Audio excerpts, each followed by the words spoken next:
This is 5 on your side at 5. Focused on you. Tonight, an outpouring of support for a St. Louis County family after they were involved in a horrific crash. Their lives have forever changed as a little girl and her grandmother are now paralyzed. Thanks so much for joining us. I'm Kelly Jackson. I'm Ann Allred. Multiple fundraisers are up and running to support this family in the days to come. Our Justina Cornell joins us in studio. Justina.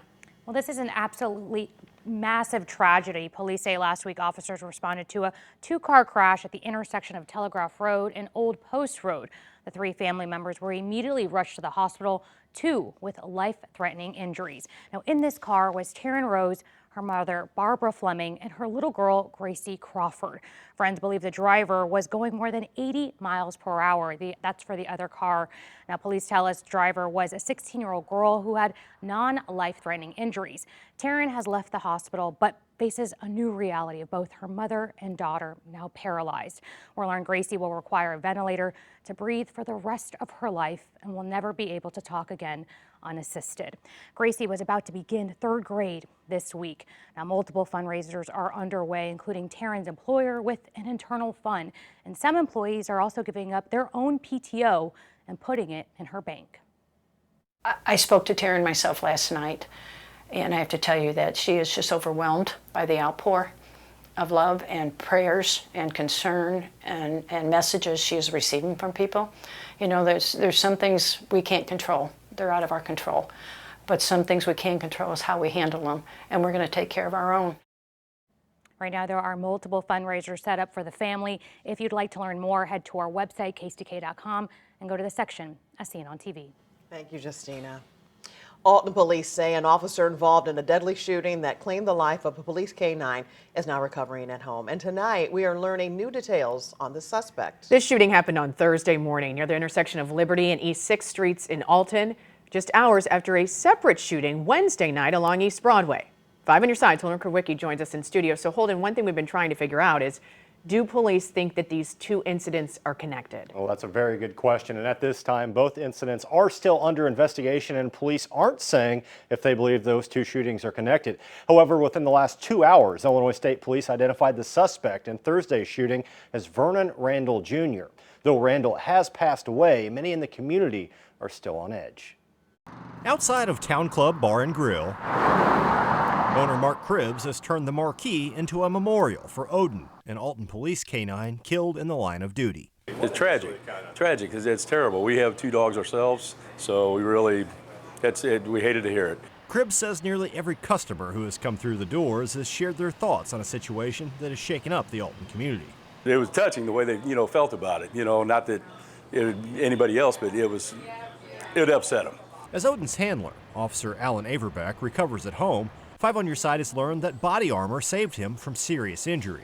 I'm glad that the police officers here that they can get that kind of equipment for him. Since Odin's death, multiple fundraisers unaffiliated with Alton Police have popped up online seeking to purchase Kevlar vests for police K-9s. That would be a great idea. If anything could save a life, is definitely a good idea. Though the suspect in this case, Vernon Randall Jr., has since passed away, police have yet to say if they believe he was connected to a separate shooting Wednesday night in the 2300 block of Broadway.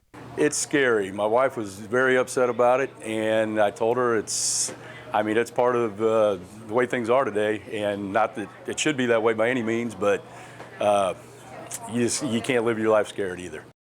Alton police say a number of people have reached out to learn more about their K-9 program and how to support their K-9s in the line of duty.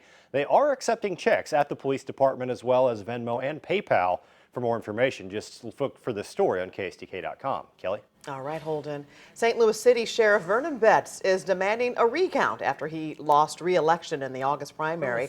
Former Sheriff Deputy Alfred Montgomery won by fewer than 300 votes. Montgomery had about 50.3% of the vote compared to Betts's 49.7%. Since Betts lost by less than 1%, he has the right to a recount. He filed the official paperwork, and there will be a hearing on the issue. We are continuing to follow issues in the St. Louis Public School District tonight. In July, the district superintendent was put on leave after an audit revealed some financial problems. The district started last year with a surplus budget of about $17 million. Well, now it has a projected deficit of $35 million. The district has been struggling with its new transportation plan as well. Some kids are taking the metro on buses, others are taking a rideshare service. We've reported on problems with them just trying to get to school this week. Our Megan Kernan is trying to get answers from the district, and she will have the very latest in a report tonight at 6. Small sinkholes are appearing at a St. Louis City park, and experts tell us there's really no telling how deep they are. 5 News' Tracy Henson is live at Benton Park with details on what the park's office plans to do, Tracy. Kelly and Ann, so just in the past few hours, we've actually watched this lake drop ourselves a little bit. When you're looking at the water line, it's about 12 to 14 inches of a drop in that water level. Now, multiple sinkholes are what the Parks Department is blaming. Benton Park Lake is draining, but right now no one knows where the water is going. It looks like a lake that might have a concrete bottom, but it's so old, parks officials actually aren't sure. They say it could be a mix of mud and clay. Regardless of what's at the bottom of the lake, logic says it would be draining into the sinkholes. The Parks Department is working with geologists to map them, then repairs will start. You try to identify how deep they are, and then you can use fill, aggregate, soil, bentonite, clay, whatever that is. Now time is ticking. Greg is hoping the Parks Department can finish repairing the sinkholes. Once they start, they have to figure out how deep they are before the frost freeze cycle begins this winter. In Benton Park Lake, I'm Tracy Henson, 5 on your side. It looks beautiful outside too, and we're in for a warm weekend with temperatures in the 90s. Chief Meteorologist Scott Connell joins us live tonight from the Kirkin Fest in Highland with the forecast. Scott, you rode a bull at a fair last week. Yeah. So you have some living up to do You need to this top Friday. that mechanical bull. I already checked. They don't have any here, so I'm not getting on the bull. But if you want a bull, we can get you in burger form a bull. And it would be cooked on that grill. I mean, a big time grill. This is how they cook when you got to feed so many people. Look at that. This thing, they just pulled the first round off and they're getting the grill back up. They're going to put more meat in there. Things really get started here as we go towards 6 o'clock tonight. That's when things start. And then it continues all weekend long. Tomorrow, it's a full day. Sunday, it's a full day. And the weather looks like it's going to cooperate as well. Now, is that a grill or what? All right, you're looking out into the Chesterfield Valley. Some high clouds are rolling overhead. That's about it at this point. And we really don't see much more than that going through the evening hours. Your allergy index, mold, that's moderate. So are the weeds. So is the grass. Nothing showing up on the trees. Temperature-wise, it's going close to 90. Humidity's not too bad.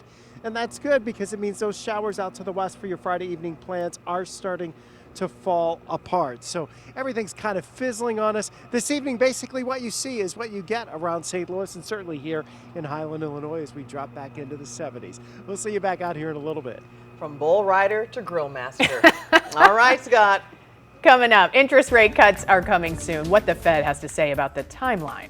The Paralympics are almost here. Tonight we meet an athlete who competes in one of the toughest sports in the games.